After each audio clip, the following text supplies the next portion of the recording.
예레미야 15장 3절 4절입니다. 나는 이렇게 네 가지로 그들을 벌할 것이다. 그들을 칼에 맞아 죽게 하며 개가 그들을 뜯어먹게 하며 공중의 새가 그들의 시체를 쪼아 먹게 하며 들짐승이 그들을 먹어 치우게 할 것이다. 나 주의 말이다. 내가 이렇게 하여 그들로 세상 만국을 놀라게 할 것이니 이는 히스기야의 아들 므낫세가 유다 왕으로서 예루살렘에서 죄를 지었기 때문이다. 아멘. 오직 죽음뿐입니다. 유다에 임한 심판이 가혹하다는 것을 말해줍니다. 네 가지 심판의 방법을 제시하십니다. 유다 백성들이 이런 순서대로 심판을 받는다는 것입니다. 죄를 지어서 받는 벌이 얼마나 무서운가를 보여줍니다. 3절에 나는 이렇게 네 가지로 그들을 벌할 것이다 라고 했습니다. 첫 번째는 3절에 그들을 칼에 맞아 죽게 하며, 두 번째 개가 그들을 뜯어 먹게 하며, 세 번째 공중의 새가 그들의 시체를 쪼아 먹게 하며, 네 번째 들짐승이 그들을 먹어 치우게 할 것이다. 나 주의 말이다 라고 했습니다. 바벨론이 야만적으로 살육을 했습니다. 그 뒤에 딩구는 시체들을 개가 먹고 날짐승과 들짐승이 먹게 된다는 겁니다. 벌을 받고 피할 곳을 찾지 못한다는 말이기도 합니다. 가장 무서운 것이 하나님의 최후의 심판입니다. 1절과 2절에서는 사망할 자는 사망하고 포로될 자는 포로로 잡혀간다고 했습니다. 3절과 4절에서는 죽이는 칼과 찢는 개와 삼켜 멸하는 새와 짐승으로 심판한다고 하였습니다. 최후 심판 때에는 부자와 나사로의 비유에서처럼 계속 고통만 받게 됩니다. 하나님의 의도를 말씀합니다. 4절에 내가 이렇게 하여 그들로 세상 만국을 놀라게 할 것이니 라고 했습니다. 유다를 징벌해서 세상 사람들을 다 놀라게 하신다는 것입니다.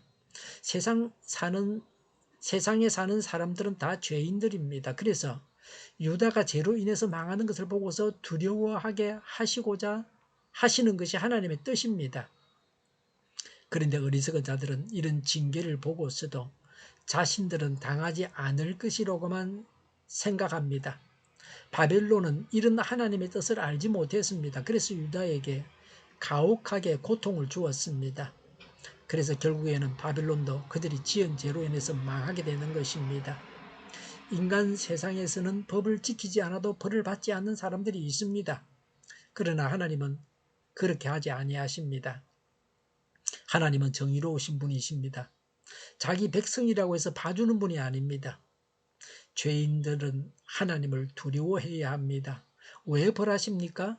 가혹한 심판을 받는 이유를 말씀하십니다. 4절에 이는 히스기야의 아들 므낫세가 유다 왕으로서 예루살렘에서 죄를 지었기 때문이다라고 했습니다. 므낫세 왕은 그 당시 죽었습니다. 그런데 므낫세 왕의 죄가 심판의 원인이 된다는 겁니다. 조상의 죄로 인해서 그 후손들까지 벌을 받습니다. 사울이 기브온 사람들을 죽인 죄에 대해서 다윗 시대에 하나님은 그 죄를 물으셨습니다.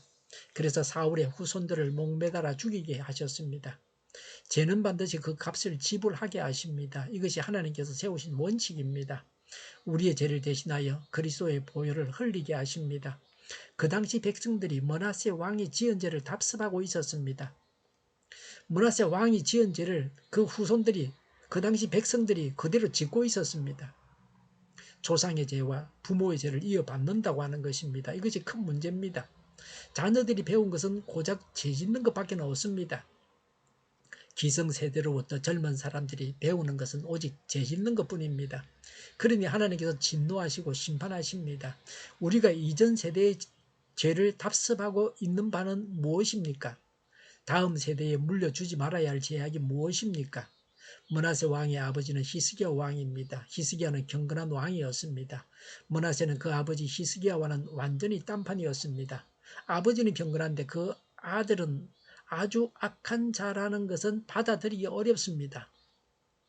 므낫세가 지은 죄가 무엇입니까? 므낫세가 지은 죄는 예루살렘의 온갖 우상 숭배와 미신을 조장했습니다. 성전들의 우상의 제단을 만들었습니다. 사람을 제물로 바치는 제사를 우상에게 바쳤습니다. 이런 제사를 유행시켰습니다. 무지한 사람을 죽였습니다. 그래서 므낫세로 인해 백성들은 미혹되어서 이방인보다 더욱 악행이 심했습니다. 믿는 자들이 불신자들보다 더 악하니 하나님은 믿는 자들을 먼저 심판하시는 것입니다. 이런 제약이 유다 멸망의 원인이 됩니다. 죄는 사망하게 합니다. 죄를 버려야 합니다. 죄를 가지고서는 살아남을 수가 없습니다. 믿는 사람은 하나님을 믿는 믿음으로 하나님의 능력으로 죄를 멀리해야 되고, 하나님 믿지 않는 사람은 인간 양심에 입각해서 사람답게 살아야 됩니다. 조상들의 죄와 부모들의 죄를 본받지 말아야 합니다. 오히려 조상들의 죄를 두고 대신 회개해야 합니다. 회개해서 용서받고, 그래서 죄로 인한 고통을 당하지 않아야 합니다. 기도하겠습니다. 죄를 회개합니다. 하나님 긍휼히 여겨 주시옵소서. 저희들의 죄를 용서하여 주시옵소서. 이 나라 이 백성의 죄를 용서하여 주시옵소서. 정의가 강물처럼 흘러가게 하여 주시옵소서. 불의가 사라지게 하여 주시옵소서. 교회가 분열되지 않고 하나가 되게 하여 주시옵소서. 약속을 죽이는 강대국이 사라지게 하여 주시옵소서. 죄를 인권이라고 하는 모든 정당과 단체들이 즉시 사라지게 하여 주시옵소서. 주사파와 공산당과 이적 단체들이 바로 사라지게 하여 주시옵소서. 악한 언론과 악한 국회의원과 악한 단체들이 사라지게 하여 주시옵소서. 하나님을 대적하는 법과 있어서는 안 될 법을 만들지 않게 하옵소서. 있어야 할 법을 폐기하지 않게 하여 주시옵소서. 일하는 자들이 정당한 대우를 받게 하여 주시옵소서. 놀고 먹는 자가 없게 하여 주시옵소서. 일을 만드는 자가 아니고 일을 하는 자가 되게 하여 주시옵소서. 코로나 치료제를 비싸게 파는 제약회사가 사라지게 하옵소서. 코로나 치료제를 필요로 하는 모든 자가 복용할 수 있게 하여 주시옵소서. 백신이 제때 공급되게 하여 주시옵소서. 눈먼 지도자, 악한 지도자, 어리석은 지도자, 자기 배만 부리는 지도자가 사라지게 하옵소서. 앞을 보고 선한 것을 분별해서 알고 앞길을 제시하고 섬기는 지도자만 있게 하여 주시옵소서. 하나님께서 주시는 근세로 섬기는 자가 강해지게 하옵소서. 지도자들과 이 백성들에게 선한 것을 분별하는 지혜를 주옵소서. 망해야 할 사업들은 망하게 하시고 흥해야 할 사업들은 흥하게 하옵소서. 망해야 할 자가 망하게 하시고 흥해야 할 자가 흥하게 하옵소서. 망해야 할 나라가 망하게 하시며 흥해야 할 나라가 흥하게 하옵소서. 업무 방해가 없게 하시고 업무에 충실하게 하옵소서. 쓰레기 더미를 뒤지지 말고 성경에서 보물을 찾게 하옵소서. 기도하는 기쁨, 응답받는 기쁨을 누리게 하옵소서. 성도들이 모여서 교제하는 기쁨을 누리게 하여 주시옵소서. 저희 동일교회가 만군은집 하게 하여 주시옵소서. 저희의 간절한 간구에 응답하여 주시옵소서. 예수 이름으로 명하노니 모든 병만은 물러가고 몸의 모든 부분들은 온전하게 될지어다. 신유의 기적을 베푸셔서 지금도 저희의 질병을 고쳐 주시옵소서. 코로나를 신음하는 모든 자들을 고치시고 온전케 하여 주시옵소서. 저희와 교회와 나라의 민족을 불쌍히 여겨 주시옵소서. 모든 악한 것들을 제거하여 주시옵소서. 하나님께서 기뻐하시는 교회와 나라가 되게 하여 주시옵소서. 여건이 정상화되게 하여 주시옵소서. 야권도 정상화되게 하여 주시옵소서. 경제가 나아지고 달러 강세가 바로 꺾이게 하여 주시옵소서. 비가 필요한 곳에 비를 내려 주시옵소서. 비와 태풍 피해가 없게 하여 주시옵소서.